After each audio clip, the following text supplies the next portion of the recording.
Pemirsa, massa kembali menggelar aksi bela Palestina di Silang Monas, Jakarta.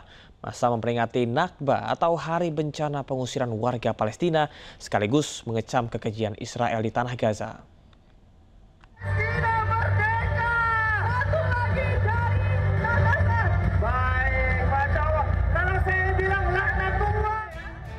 Ribuan orang dari Aliansi Rakyat Indonesia Rakyat Bela Palestina telah berkumpul di Silang Monas, Jakarta sejak pukul 6 pagi. Kami mengajak, kami menyerukan untuk hadir setiap sore hari di depan Kedubes.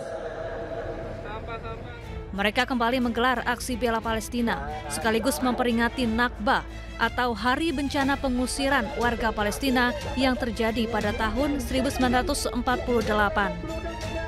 Acara diawali dengan penampilan nasyid, pembacaan ayat suci Al-Quran hingga orasi yang terbagi ke dalam 3 sesi.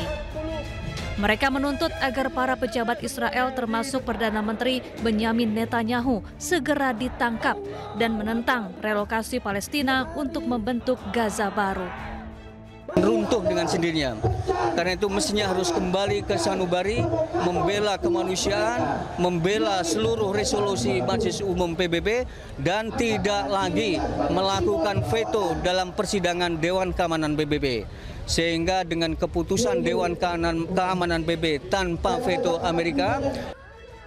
Massa juga mengajak masyarakat Indonesia terus mendukung kemerdekaan Palestina dengan doa, boikot produk terafiliasi Israel, dan bantuan logistik. Dari Jakarta, Chamar Haenda, Zulkarnain, iNews melaporkan. Pemirsa, kabar pengusungan Presiden ke-7 Republik Indonesia Joko Widodo sebagai calon Ketua Umum PSI semakin ramai. Jokowi menanggapi soal isu tersebut dan menyebut masih belum tahu sejauh mana peluangnya.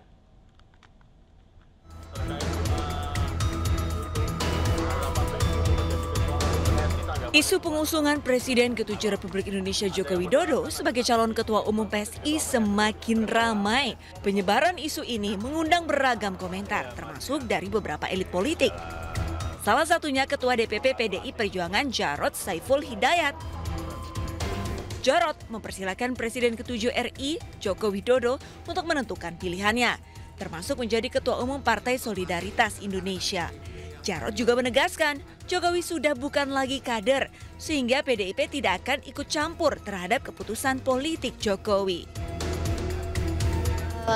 Pak Jokowi berkemungkinan untuk menjadi ketum, tapi harus masuk kader PSI dulu. Oh, itu urusannya Pak Jokowi ya, kan dia juga bukan kader PD Perjuangan, kan sudah dipecat dari PD Perjuangan ya, jadi silakan gitu ya.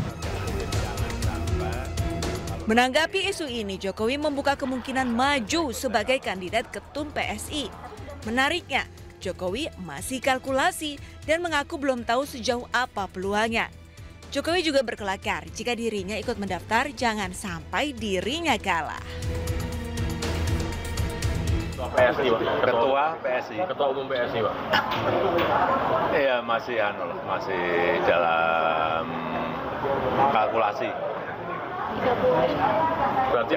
Jangan sampai kalau nanti misalnya saya ikut saya kalah. Mendaftar akan bersaing dengan anak sendiri, Pak, Mas Kaisang. Ya nggak tahu. Kalau saya mendaftar mungkin yang lain nggak mendaftar mungkin. Sebelumnya, nama Jokowi dan putranya Kaisang Pangarep santer dikabarkan masuk bursa calon Ketua Umum PSI. Diketahui, Kongres PSI dijadwalkan akan berlangsung di Solo, Jawa Tengah pada 19 Juli 2025 mendatang dengan agenda utama pemilihan Ketua Umum baru. Tim Liputan iNews melaporkan. Pemirsa, terima kasih Anda masih di iNews Sore bersama saya Chamar Haenda. Setelah selama 18 hari mengikuti pendidikan di Resimen Armet 1 Stirayuda, 39 siswa SMP bermasalah dikembalikan ke orang tuanya masing-masing.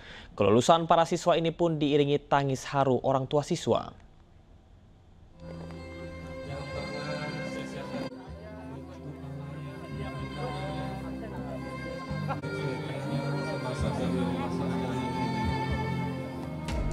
Tangis haru mewarnai proses kelulusan gelombang pertama 39 siswa bermasalah yang usai menerima pembinaan di Resimen Armet 1 Stirayuda, Purwakarta, Jawa Barat. Para orang tua dan siswa tak bisa menahan tangis saat kembali bertemu. Sebelum upacara penutupan, 39 siswa ini berbaris di lapangan dan memperlihatkan sejumlah atraksi. Di antaranya kemahiran baris berbaris, serta meneriakan yel-yel ala militer. Bupati Purwakarta, Saiful Bahri bin Zain menyebut setelah 2 pekan di rumah, para siswa akan kembali dikumpulkan untuk pemeriksaan perilaku. Nah, saat ini sudah hari ini kita pulang dulu ke rumah. Mereka, walau bagaimanapun, mereka itu adalah seorang anak yang harus terus berkangen-kangenan sama keluarganya. Pulang dulu ke rumah. Program 6 bulan ini nanti sistem mekanismenya kita nanti kasih tahu. Nanti 2 minggu kemudian mereka dibawa lagi ke sini untuk refresh lagi untuk controlling selama mereka ada di lingkungan sekolah dan lingkungan rumah. Sementara itu, Gubernur Jawa Barat Deddy Mulyadi menyebut usai 39 siswa tersebut kembali ke orang tuanya, nantinya 39 siswa ini masih akan terus mendapatkan pembekalan.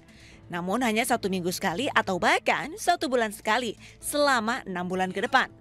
Hal ini dilakukan untuk memantau perilaku para siswa pasca pendidikan di barak militer. Kan sudah 18 hari ya, 18 hari itu kan untuk anak-anak remaja secara psikologi kan pasti kangen sama orang tuanya dan mereka harus kembali ke orang tuanya. Setelah itu nanti selama 6 bulan berarti 5 bulan ke depan ada mentoring. Misalnya nanti saya nggak tahu programnya apakah sebulan 2 kali atau seminggu sekali dikumpulkan. Ya, 2 minggu sekali tetap dikumpulkan, dilakukan pembinaan selama 6 bulan. Jadi tidak dilepas begitu saja. Nah, nanti kan mereka akan terevaluasi perjalanannya, bagaimana kondisi di rumahnya. Deddy juga mengingatkan agar pelajar bisa lebih baik dan tidak lagi mengulangi perbuatan tidak terpuji. Sementara untuk orang tua dan keluarga serta lingkungan agar lebih memperhatikan aktivitas pelajar remaja di masyarakat. Dari Purwakarta, Jawa Barat, Irwan, iNews melaporkan. Salah satu kekhawatiran banyak pihak saat mengirimkan anak-anak bermasalah ke barak militer adalah asupan gizinya. Apakah para pelajar ini mendapatkan makanan yang cukup gizi atau tidak? Rekan kami Nadia Valeri dalam program iNews Files turut makan bersama pelajar di dalam barak militer Batalion Armet 1 Kostrad Purwakarta, Jawa Barat.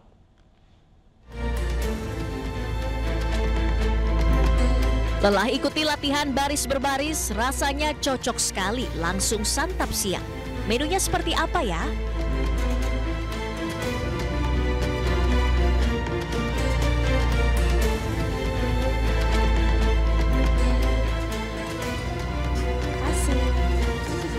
Siswa baru, kerupuk, oh itu, ambil pakai tangan ya.